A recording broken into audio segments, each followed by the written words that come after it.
The Watchers. The Kaiser Empire had never known defeat. Across 700 cycles of expansion, through 247 conquered worlds, the pattern had remained unchanged. The Imperial fleet would arrive, demonstrate overwhelming force, and the target species would surrender. Some resisted for days, a few for weeks, but all eventually knelt before the inevitable truth. The Kaiser were superior, and resistance was merely a delay of the unavoidable. Intelligence Officer Vectal had witnessed 16 such conquests personally. Each followed the same predictable trajectory, differing only in the speed of capitulation. This should have been the 248th.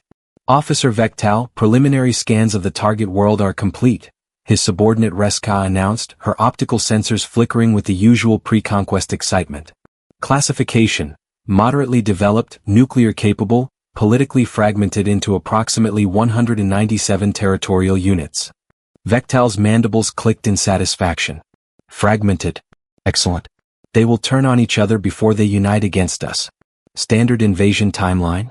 47 planetary rotations from initial contact to total capitulation, Reska confirmed. Well within acceptable parameters. But protocol demanded thoroughness, and Vectal had not risen through the intelligence ranks by taking shortcuts. Begin deep cultural analysis, he ordered. I want to understand how they think before we announce our arrival. The study began routinely enough. Vectal's team intercepted electromagnetic transmissions, decoded linguistic patterns, and analyzed the cultural artifacts the humans broadcast carelessly into space. The species called themselves humans, inhabitants of a world they named Earth, and they seemed remarkably ordinary at first examination. Then the anomalies began to surface.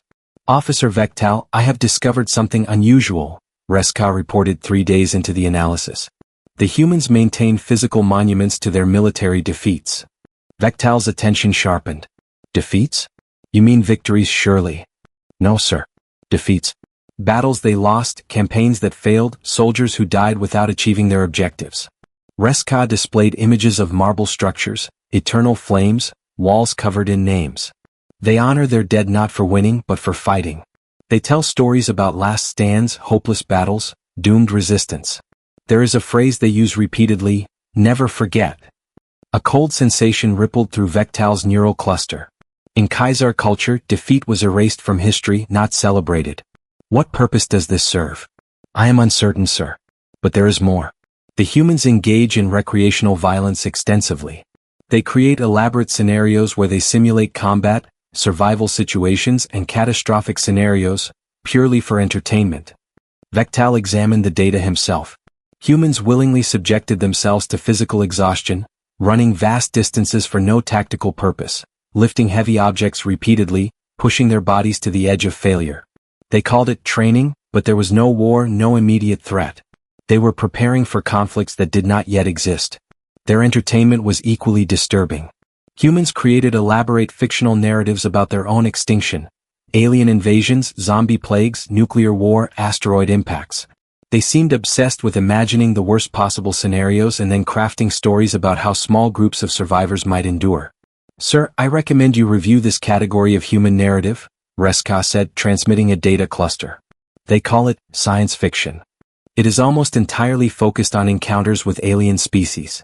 Vectal spent the next 2 days absorbed in human stories. What he found made his defensive appendages quiver involuntarily. Humanity had been imagining alien invasion for centuries.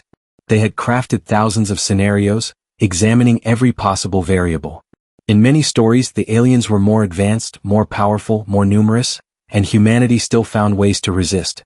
They portrayed themselves as resourceful, adaptable, unwilling to surrender even when outmatched. More disturbing was the pattern in these narratives. Humans did not write stories where they won through superior firepower. Instead, their fictional victories came through improvisation, exploiting enemy weaknesses, turning the invaders' advantages into vulnerabilities. They celebrated cunning over strength, adaptation over power. They prepare their entire population psychologically for invasion, Vectal muttered to himself. They have been mentally rehearsing resistance for generations. Sir? Reska inquired. These stories, they are not mere entertainment. They are cultural conditioning. Every human who consumes these narratives is unconsciously learning invasion resistance tactics. They have crowdsourced their defensive strategy across their entire civilization. Vectal drafted his first report to Fleet Command with uncharacteristic hesitation. He outlined the psychological preparation, the cultural glorification of resistance, the species-wide obsession with survival against impossible odds. The response from Supreme Commander Drakthal arrived within the hour. Your concerns are noted but deemed insignificant. All conquered species possess survival instincts. Stories are not weapons. Proceed with standard invasion timeline. Vectal returned to his analysis, unable to shake his growing unease. He directed his team to focus on human military history, hoping to find reassurance in their primitive combat records. He found the opposite. The humans had been fighting each other for their entire recorded history. Thousands of wars, millions of battles, endless conflict across every terrain, climate, and condition their world offered. They had refined warfare into an art form, documenting every tactic, preserving every lesson, studying their own mistakes with obsessive detail. But it was the pattern of their conflicts that truly disturbed Vectal. Again and again, smaller forces defeated larger ones. Technologically inferior armies overcame superior opponents. Humans demonstrated a terrifying capacity to adapt mid-conflict, learning from failures and implementing new strategies with remarkable speed. They iterate, Vectal said aloud, the realization chilling him. They fail, they learn, they adapt, they try again. They have been doing this to each other for 10,000 cycles. Sir, perhaps you should see this, Reska interrupted. I have been analyzing human educational systems. They teach something called critical thinking, the practice of questioning assumptions, analyzing problems from multiple perspectives, and developing independent solutions. They train their young to think like strategists? Not just their military, sir. Their entire population. It is considered a fundamental skill taught to children. They call it education, but it is effectively universal tactical training. Vectal's next report to Fleet Command was more urgent. He detailed the adaptive warfare patterns, the universal strategic education, the cultural preparation for existential conflict. He recommended a revised approach. Diplomatic contact first, gauging human psychology before committing to invasion. Supreme Commander Drakthal's response was curt. Officer Vectal, you are allowing primitive cultural artifacts to cloud your judgment. Humans are fragmented, technologically inferior, and completely unaware of our presence. Your role is to gather intelligence, not to question the Empire's strategic doctrine. Maintain your position and prepare detailed tactical maps for the invasion force. Vectal complied, but he instructed his team to expand their surveillance. If Fleet Command would not listen to cultural analysis, perhaps hard evidence of military capability would carry more weight. What they discovered in the following weeks made Vectal wish he had never been assigned to this mission. The humans were watching the stars. Not with the casual astronomical observation of a curious species, but with systematic, paranoid vigilance. They had constructed networks of detection systems, continuously scanning for anomalies. They had established protocols for responding to potential extraterrestrial contact. They had created organizations dedicated specifically to the question of alien life. More concerning, they had built weapons pointed at space. Nuclear arsenals that could be rapidly retargeted, energy systems theoretically capable of planetary defense, experimental technologies that pushed the boundaries of their scientific understanding. They are afraid, Reska observed. Their entire species suffers from a collective anxiety about the universe beyond their world. No, Vectal corrected. Not afraid. Prepared. There is a difference. He submitted his third and final report to Fleet Command, this time marking it urgent priority. He laid out everything. The cultural conditioning, the adaptive military history, the defensive preparations, the systematic scanning of space. He concluded with a recommendation that had never before appeared in a Kaiser intelligence assessment. Abort the invasion. Supreme Commander Drakthal's response came directly this time, transmitted with the full authority of his rank. Officer Vectal, your analysis has been reviewed and rejected. The Empire has conquered species with superior technology, larger populations, and greater resources. A fragmented world of primitives who frighten themselves with fictional stories poses no threat to our fleet. The invasion will proceed on schedule. Prepare to transmit the standard surrender demand in 47 planetary rotations. Vectal deactivated his communication array and stared at the blue-green world turning peacefully below. Somewhere on that planet, humans were going about their lives, working, playing, telling each other stories about the stars. Stories about monsters from the void. Stories about invasion. Stories about survival. And in every one of those stories, Vectal realized humanity found a way to fight back. The countdown to invasion began. Vectal could only hope that the Empire's perfect record would protect them from what he increasingly suspected was not a primitive world awaiting conquest, but a trap waiting to be sprung. The calculation. The invasion fleet assembled at the edge of the Sol system, a formation of 60 warships representing the concentrated might of the Khazar Empire. It was, by their standards, a modest force, more than sufficient for a fragmented, technologically inferior species. Vectal watched the preparations from his intelligence vessel, his unease growing with each passing rotation. Begin final cultural assessment, he ordered his team. I want to understand their military doctrine at the deepest possible level. The analysis that followed would haunt Vectal for the rest of his existence. Reska compiled a comprehensive database of human warfare, spanning from their earliest recorded conflicts to their most recent engagements. The patterns that emerged were unlike anything in the Khazar archives. Sir, human military adaptation operates on multiple simultaneous timescales, Reska reported. They adjust tactics within individual battles, refine strategies across campaigns, and institutionalize lessons learned across generations. Each conflict feeds into their collective knowledge base. Vectal examined specific examples. In a conflict they called World War II, humans had entered with obsolete tactics from the previous war. Within months, they had revolutionized armored warfare, aerial combat, and amphibious assault. They had invented entirely new categories of weapons: radar, sonar, guided missiles, nuclear devices, in response to immediate tactical needs. They weaponize innovation itself, Vectal muttered. Necessity does not just mother invention for them, it accelerates it exponentially.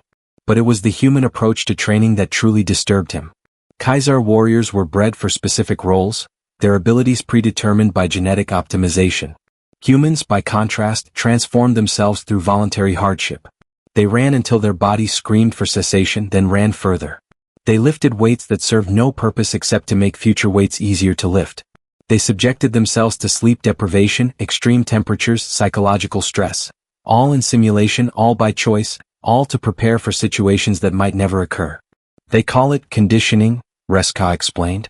They deliberately place themselves in discomfort to expand their capacity for enduring discomfort. It is systematic self-improvement through controlled suffering. Vectal thought of Khazar training. Efficient, calculated, designed to hone existing abilities. Humans seemed to believe they could fundamentally alter themselves through sheer willpower and repetition. The evidence suggested they were correct. Sir, I have identified another pattern, Reska continued. Humans engage extensively in what they call scenario planning. They imagine potential future threats and develop response protocols in advance. The data was overwhelming. Human militaries maintain plans for every conceivable contingency: invasion from neighboring nations, nuclear war, biological attack, electromagnetic pulse, climate catastrophe, and yes, extraterrestrial contact. They had created an entire genre of planning documents labeled COMPLAN and OPLAN, operational plans for situations that had never occurred and might never occur. They gamed out scenarios, ran simulations, conducted exercises to test their theoretical responses. They are fighting wars that have not happened yet, Vectal said. They are pre-defeating threats that do not exist. Sir, there is more. The humans have what they call red teams. Explain.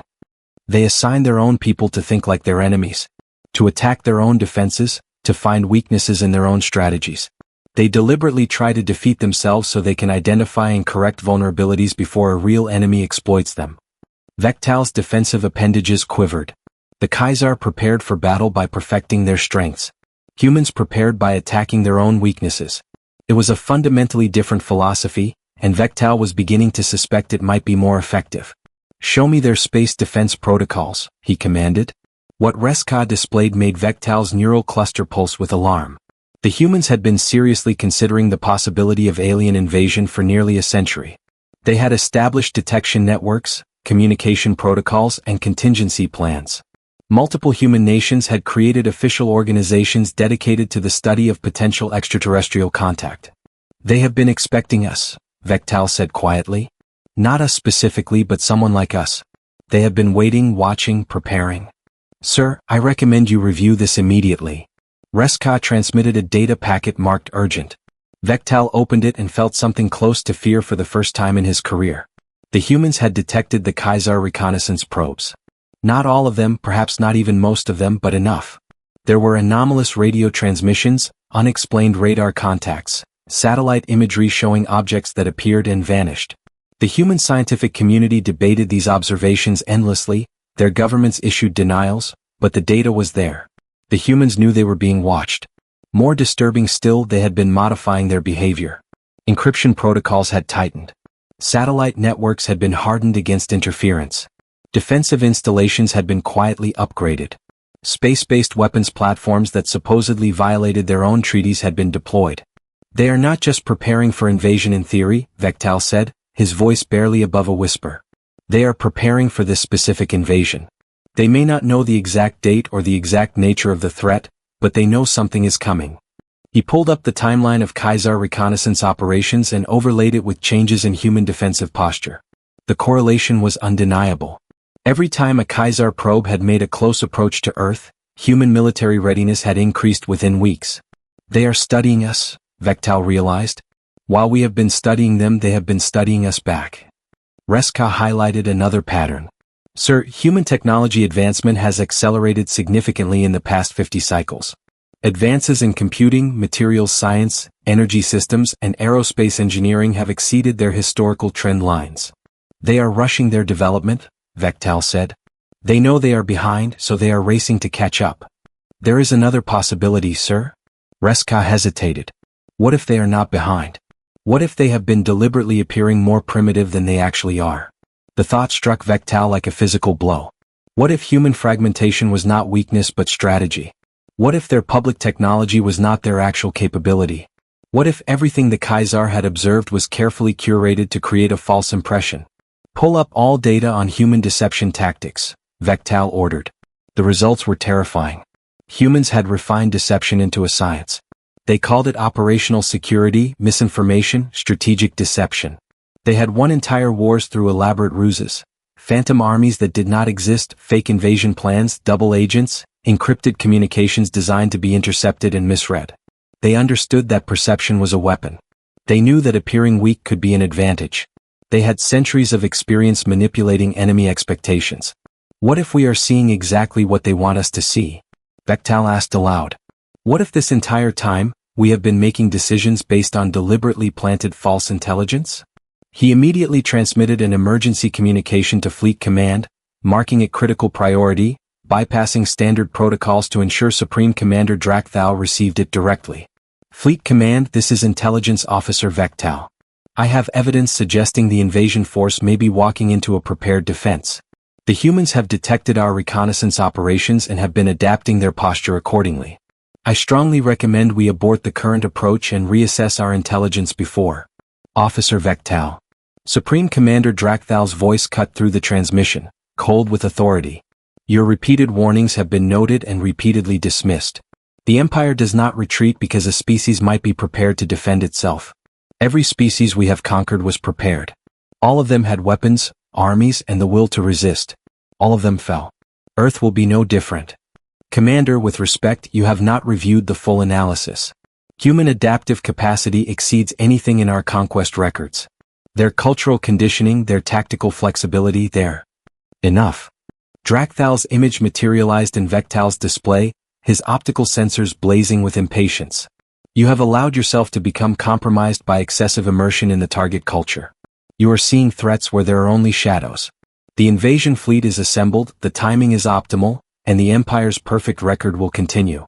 You will maintain your position, you will provide tactical intelligence as ordered, and you will cease these constant predictions of doom. The transmission ended. Vectal sat in silence, surrounded by data that screamed danger, command staff that refused to listen, and a fleet that was about to engage an enemy they did not understand. Sir, Reska said quietly, what should we do? Prepare comprehensive analysis of all human defensive capabilities, Vectal said, his voice resigned. If Fleet Command will not prevent this collision, then we must at least ensure our forces are not completely unprepared for what they are about to face. As his team worked, Vectal pulled up one final piece of human culture. A quote from one of their ancient strategists, a human named Sun Tzu. If you know the enemy and know yourself, you need not fear the result of 100 battles. If you know yourself but not the enemy, for every victory gained you will also suffer a defeat. If you know neither the enemy nor yourself, You will succumb in every battle. The Kaiser knew themselves perfectly. Their entire civilization was built on certainty, predictability, and the continuation of patterns. But they did not know the humans. And Vectal was increasingly certain that the humans knew the Kaiser far better than anyone in Fleet Command suspected. The invasion clock continued its countdown. Vectal could only watch and hope that his fears were unfounded, that the Empire's perfect record would hold, that human preparation was merely paranoia, that the coming battle would follow the familiar pattern of all those that had come before. But hope, he was learning from his study of humanity, was not a strategy. And the humans, he suspected, had a far better strategy than hope. The reply. The Kaiser invasion fleet materialized at the edge of the Sol system in perfect formation, 60 warships arrayed in the pattern that had intimidated 247 worlds into submission. Supreme Commander Drakthal stood on the bridge of the flagship, his optical sensors gleaming with the confidence of inevitable victory. Around him, his command staff prepared the standard invasion protocols that had never failed. Scan the inner system, Drakthal ordered. Locate the primitive's largest population centers and military installations. The scan results appeared within moments. Earth's cities glowed on the tactical display, their electromagnetic signatures betraying the locations of billions of humans. Military installations were clearly marked, their radar emissions and communication patterns making no attempt at concealment. They are not even hiding, one officer observed. Their defenses are completely exposed. Drakthal's mandibles clicked in satisfaction. As expected. They do not know we are here yet. Prepare the surrender demand. Standard format, broadcast on all their communication frequencies. In his intelligence vessel, positioned at the fleet's periphery, Vectal felt his neural cluster tighten with dread. This was the moment when the Empire typically revealed itself. The moment when the target world's governments descended into panic, their populations fled into chaos, and their fragmented leadership began the inevitable process of capitulation. Transmitting surrender demand now, the communications officer announced. The message went out in 1,000 human languages, carried on every frequency humanity used for communication. It was the same message the Kaiser had broadcast 247 times before. People of Earth, we are the Kaiser Empire. Your world has been selected for integration into our civilization. Resistance is futile. Surrender within one planetary rotation, and your population will be preserved as productive members of our society. Refuse and you will be eliminated. You have until the next rising of your star to respond. Choose wisely. Silence followed the transmission. On the flagship's bridge, Drakthal's staff monitored human communication channels for the expected panic. Militaries scrambling to respond, governments convening in emergency sessions, populations flooding communication networks with fear and confusion. But the human networks remained strangely calm. Military communications continued at their normal levels. Government channels showed no spike in activity. Even civilian networks seemed unnaturally quiet. They have not responded yet, the communications officer reported. Perhaps they do not believe the message is genuine? Give them time, Drakthal said. Primitive species often need several units to process the reality of their situation. Vectal, monitoring the same channels from his ship, felt a growing sense of wrongness. This was not how species reacted to first contact. There should be chaos, confusion, fear. Instead, the humans seemed to be waiting. Waiting for what? The answer came exactly one standard unit later. Earth's response transmission began on the exact frequency the Kaiser had used for their demand. But it was not in any human language. It was in perfect, formal Kaiser, the high diplomatic dialect used only in the Empire's most official communications. Greetings, forces of the Kaiser Empire. The transmission began, the pronunciation flawless, the cultural idioms precisely correct. We acknowledge receipt of your surrender demand. We thank you for your patience in waiting for our response. We have reviewed your message carefully and wish to address several points. On the flagship's bridge, every officer froze. Drakthal's optical sensors widened in shock. How? He began, but the human transmission continued. First, regarding your fleet composition. We note you have deployed 60 warships in the Kalmoth formation, standard for your invasions of technologically inferior worlds. Your flagship is the Dreadnought-class vessel at coordinates we are now transmitting. We observe you have positioned it at the formation center, protected by overlapping defensive screens from the surrounding cruisers. Vectal's defensive appendages went rigid as the human transmission displayed precise coordinates for every ship in the fleet. Second, regarding your weapons systems. We have analyzed the energy signatures of your primary weapons and identified them as coherent plasma projectors operating at frequencies we are now transmitting. We note that these weapons are highly effective against conventional defenses but have several exploitable characteristics. The transmission paused, and when it resumed, the tone had shifted, less formal, more conversational. We should mention we have been tracking your reconnaissance probes for 9 Earth years, 4 months and 17 days. We have complete data on your surveillance patterns, your technological capabilities, and your strategic doctrine. We know about your conquest of the Velthari in Cycle 947, your subjugation of the Thrawn Collective in Cycle 1012, and your incorporation of the Mescari worlds in Cycle 1156. On his vessel, Vectal pulled up the referenced conquests. The details the humans cited were accurate, not just accurate but precise to a level that should have been impossible. Some of the information they referenced was classified at the highest levels of Imperial security. We have studied your tactics extensively, the human voice continued. You favor overwhelming force demonstrations followed by surrender demands. Your strategy assumes technological superiority will result in psychological defeat before physical combat is necessary. This approach has been effective for you historically, with an average capitulation time of 47 planetary rotations across your last 100 conquests. Drakthal found his voice. Track that transmission source. Find out how they... Third, the human transmission interrupted, as if responding to his order in real time. We should address your assumption that Earth is fragmented and therefore vulnerable. This is what we wanted you to believe. Our nations are indeed politically distinct, but we have maintained unified command protocols for extraterrestrial threats since your first probe entered our solar system in 2016 by Earth's calendar. The transmission shifted again, and multiple human voices began speaking simultaneously in perfect Kaiser, each citing different pieces of intelligence. Your Dreadnought's plasma projector has a recharge cycle of 4.7 standard units at maximum power. Your shield generators create a harmonic resonance vulnerability at frequency band 7.3 to 7.9. Your formation has 17 critical gaps in sensor coverage, which we have mapped. Your fuel consumption patterns indicate you have enough reserves for 42 days of sustained combat operations. Your communication protocols use encryption algorithm Cal-vor-7, which we cracked 16 months ago. The voices stopped and the original speaker returned. We have been listening to everything you have said. Every transmission between your ships, every order from your command structure, every intelligence report filed by Officer Vectal, who we note has been trying to warn you about us for quite some time. We appreciate his thoroughness. Vectal felt every neural cluster in his body activate simultaneously. They had been intercepting internal Kaiser communications. They had been reading his classified reports. They had been inside the Empire's information network the entire time. Now let us address your surrender demand, the human voice said, taking on a harder edge. We decline. Across the human solar system, previously invisible signatures began appearing on Kaiser sensors. Weapons platforms that had been running cold suddenly activated. Ships that had been disguised as asteroids powered up their drives. Defense installations that had been hidden behind electromagnetic camouflage revealed themselves. We have been preparing for this moment for the entirety of our space age, the transmission continued.